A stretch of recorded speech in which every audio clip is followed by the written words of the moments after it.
Welcome back to KC Cares, Kansas City's nonprofit voice. Brought to you by Charitable Communications and generously underwritten by the Ewan Marion Kaufman Foundation. I am Bobby Keys. And I'm Ruth Baum-Biggis, and we're in safe places, but we continue on our mission to be Kansas City's nonprofit voice. So there's an upside of this horrible COVID-19 situation. You're making it sound like I don't do anything now. Thanks. I appreciate it so much. No, and that was the voice of George Guastello, President and CEO of Union Station. And he is doing all kinds of things since we last. So, George, tell us what's going on at the station in the world of COVID. Well, we're still running trains, and we still have a post office. So there you go. But we're abiding by all of the things that the mayor has asked us to do, and we're all staying at home, and we're being as safe as possible. Yet we have to be a non-for-profit 501c3. We still have to maintain and operate an 850,000 square foot complex that has 10 business units, and that all of our revenue evaporated overnight. But none of our expenditures did. So tell us how you're doing that. Well, that's why I've got plenty of time to talk to you on the phone now, right? Because I'm currently on the floor in the fetal position. No, we have an absolutely amazing board. We have an amazing staff. And, right now, I think as you lead non-for-profits, the first thing you have to ask yourself is first you must take care of your associates and your employees that got you here. And then you must pivot, not pause. And then finally, you need to look at the long term.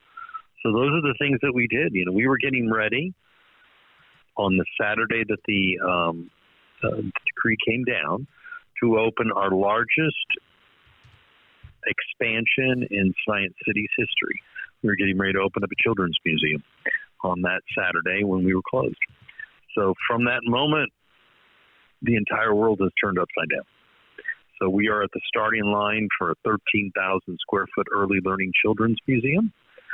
And we have the money and we're ready to open, but no customers. And we have a hands-on science center and a 400-seat movie theater and a 200-seat live theater and many other, and a touring exhibition, and none of which are open. And so now we have to pivot and pivot fast. And that's what we've been doing. To get through these, we've been closed for 8 weeks. We're very fortunate. We have a playbook because we've already been through nearly on the brink of bankruptcy. So we're a playbook kind of organization that has seen the worst. When we started the renovation of the reimagination of Union Station that was on the brink of bankruptcy was in 2008, the worst of the financial crisis. So we have those cuts on our arms. This just happens to be a lot different. None of our revenue disappeared overnight. So, but you are doing some creative things. Share with us some of the things you have been able to put in place and allow people to have a touch with the station. It's vitally important for a not-for-profit to keep their brand alive and in the eyes of their customers. We're very fortunate over the last several years, not only to have been a very, nimble organization to maintain. And, once you're a depression baby, you don't want to be a depression baby again. We saved our money and we kept our staff thin and very nimble, and with only 50 or 60 full-time employees to run this entire complex. Many people ask us, why in the world do you do that? Well, now we're ready. We knew the dark times were going to come, they came. So we're ready to pivot, and we pivoted fast. We moved everything online. We were able to do, we have over 300,000 people that follow us on Facebook and Instagram and accounts. We have this very loyal customer base that loves our brand. And we have turned the Grand Lady into an image of strength for a community because we've been through everything. The Union Station's been through every war, including Desert Storm. It's been through every pandemic, including the Spanish flu. We've been through the Great Depression, the Great Recession, and we're still here. And we're here now. We're still operating and running in a pandemic. So what do we do? We moved all of our science programs online. Ruth, I kind of call it, this is the 1950s of television, right? Put on a show, and that's what our team are doing. We have these great educators that are also have these great presentation skills. So we went live, instead of Judy Garland and Mickey Rooney in a barn, we turned on the camera, and we're doing live programming with education, engaging students and family members to have fun, exciting programs. And so we're engaging, and we may not be hands-on, but we're immersive. And then the Grand Lady loves to be lit. As you know, we have found that niche from the All-Star Games many years ago. And now Union Station has become the icon that's lit, that sends a message to our community. And when we did that, we created a program called Kansas City Strong, and created an amazing video that talks about the resiliency of our community. But we were first in celebrating the first responders. So when we first reached this program, they were going to cancel Fountain Day, and we had the Henry Block Fountain out front. So we went live. We said no virus is going to stop the city of Fountains from not turning on its fountain and remembering Mr. Block and his entrepreneurial spirit. And then we called the fire department and the police department and the first responders. They all came, and we lit the building blue for them. There were fire trucks out front. There were police officers, and there were medical first responders, and the community honored them. Now, that reached 60, 70,000 people when we went live on that. And it's just grown from there to hundreds of thousands of people watching. Of course, we say, let's support them, but also, we're a 501c3 not-for-profit that gets no taxes, nothing supporting us. And how do we survive? And yes, we do have a $100,000 electric utility bill, and we turned everything off. Yeah, $100,000 doesn't go anywhere, and no revenue, and no leases. We're hoping that our tenants will be paying us, but we have small restaurants that don't have any clients. We have to support them. And they have no revenue. So that's what we've done. And it's really amazing. And then people really were saying, thank you, Kansas City. Thank you, Union Station. We're one Kansas City. Thank you, first responders. And then a couple of days later, they did the blue event. And Union Station has been all over the world. So as an example of resiliency. And then, so that's some of the things we've done. And we've done an awful lot of videos to our staff and to our donors, on your handheld, and you communicate and connect. So that's what's been going on. We've even put up concerts.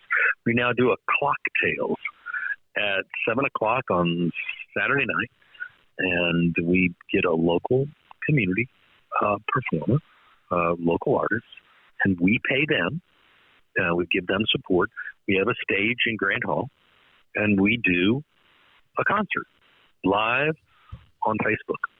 And then we ask people to help support us. So they come and they give us donations. And over the last 2 weeks, we've had over 70,000 people engaged. And we've raised $7,000. And, which is nice, but it helps. But people engage. We're not doing that to raise money. We're doing that to raise the spirit of the community. And that's what we have to do. So that's our story for the short time. Are you exhausted?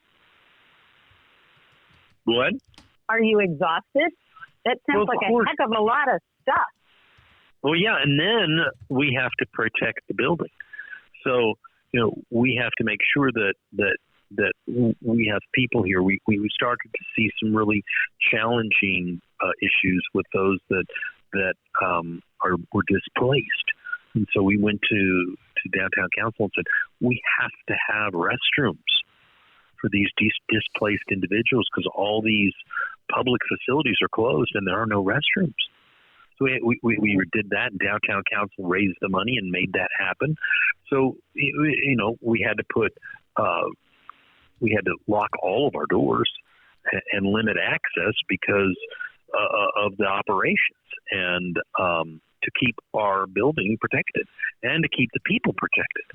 And so, it's a little bit exhausting, but like I said, we have a playbook. It just happened to be that we didn't realize we were coming out of retirement to do this one more time. We thought finally we were out of the horrible financial problems that plagued the station for many years, but we're not plagued with it right now. We do have a reserve because of all the hard work that the team did and kept the numbers really tight. And I'm so honored to be able to say that we've kept every single one of our associates employed at home for 8 weeks. Before we received the PP&E, they would allow us another 8 weeks. But now we're doing plans of reopening. What is it? How many people need to be on an elevator? What are the access points? How far do you have to be away from each other at our box office? How many spaces do we have to do at a theater? What do we do with the restaurants that we have? So it just goes on and on and on, and I'm rambling. I'm sorry, but I thought our audience would want to hear what we're doing. So we're out there, I feel like a Jerry Lewis telethon, constantly asking, walk on through the rain and maybe they'll send us some money, but our customers are happy, and our community is proud that they saved the Union Station, and our members, we have 10,000 members, and we extended our membership 3 months, and all of them are just honored and pleased that the Grand Lady is still here. But the day of reckoning is coming, and when we reopen, we have no idea what that world will be like. We don't know if people will come. We have no idea what they're going to look like. We don't know if people are going to want to come to a hands-on museum, science center. We have no idea what they're, people say, I'm going to come out. We don't know. And we have to plan for that. And that's what we're doing right now, is pivoting and reimagining our business in 8 weeks. Is it a little strange for you being in the building, which you are right now, by yourself? These toxifying things? It's haunting. The first weekend right before the concert, and we had a la mode.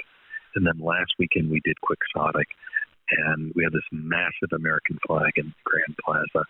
And we did the final number with American flag, and it was Hallelujah. So, yes, it's haunting, and not to see anyone in the building. And it gives you a feeling of, but there is a feeling of tranquility. And in that tranquility, there is that hope.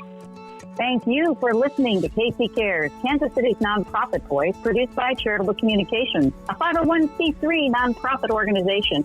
We are proudly sponsored by the Ewing, Marion Kauffman Foundation. Like what you hear? Support our efforts, sharing the stories of nonprofits, meeting with the profit community, and our underwriting opportunities are available. Casey Cares podcasts are available at caseycaresonline.org. Spread the love. You'll find us on Facebook, Instagram, and Twitter at Casey Cares Online. Thank you for listening to Casey Cares, and be safe. Inspired by Ewan Marion Kauffman, the Kauffman Foundation believes that every person, regardless of their background, should have the opportunity to learn, to take risks, and to own their success. Working together with our Kansas City community and beyond, we take on approaches that break down barriers, providing people with the necessary skills throughout life to make or take a job and ultimately give back to their community. By listening to the communities we serve, tap into our learnings and relationships, and bring everyone together to build and support programs that improve education, boost entrepreneurship, and help Kansas City thrive. Learn more at Kauffman.org.